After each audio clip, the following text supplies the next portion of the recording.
Hey guys, so for this week's video I wanted to make a K-drama recommendation video.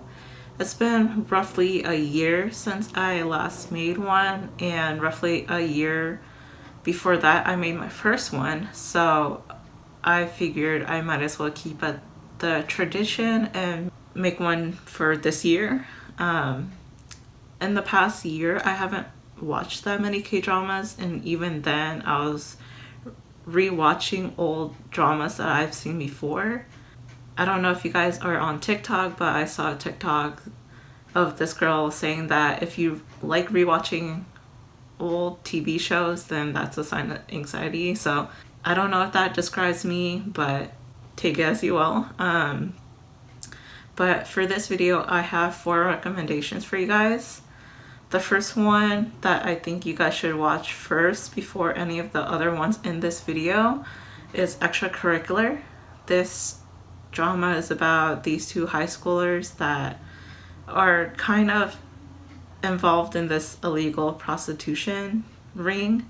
The main character, Oh Ji-soo, is the one who this mainly revolves around. He is a top student in his school. He's someone who you would not expect to be involved in something unsavory, but because he was left behind by his parents, he needed to make money somehow, and he chose running an illegal prostitution ring as his mode of making money, and he was pretty good at it because he made a shit ton of money. The other character that is heavily involved in this story is called Baek Yuri. She comes from a pretty wealthy family, and she's actually a classmate of Jisoo. She somehow gets roped into his business, and they end up kind of working together in a sense, but then they get involved with these criminals who are trying to hunt them down, and so a whole lot of stuff ensues, and it's just a really exciting drama to watch. And I think it's only available on Netflix, so unfortunately for the people who don't have access to Netflix, I'm sorry, you probably can't watch it. But if you do have access to Netflix, it's definitely a really good drama to watch. And I really highly recommend this K-drama. It's my favorite K-drama of the ones that I've seen in 2020. You know, now that I'm looking at my list, I am realizing that all of these dramas I've seen are on Netflix, and I think they're only available on Netflix. So if you don't have access to Netflix, you probably should click out. But if you're interested in hearing about the other dramas that I am recommending, then by all means continue watching. But the second drama that I want to recommend is Hospital Playlist.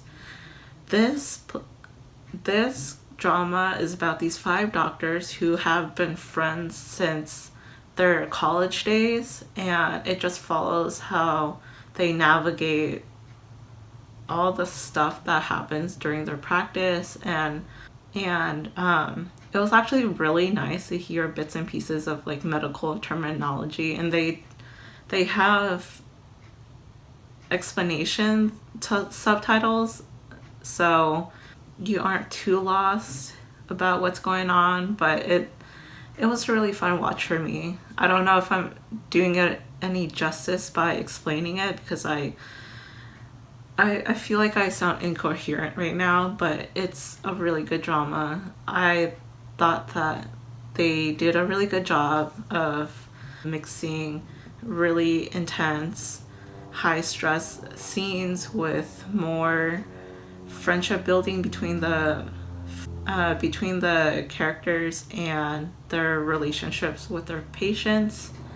I don't know if that makes any sense, but it's a really good drama. I would recommend this.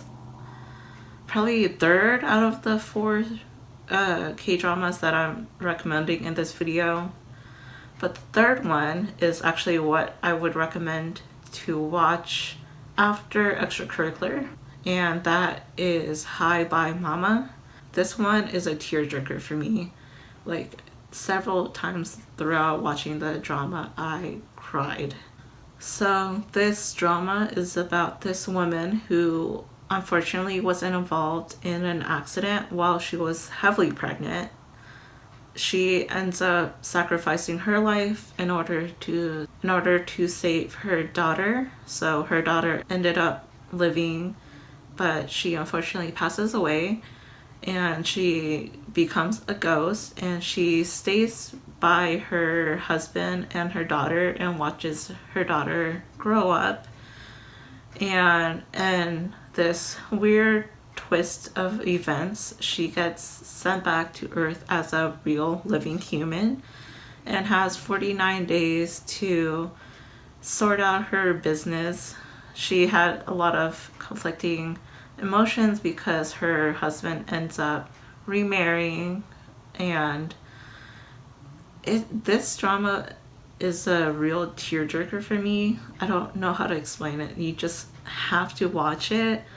I just don't know how to explain how good it is. You just have to read the synopsis online and see for yourself.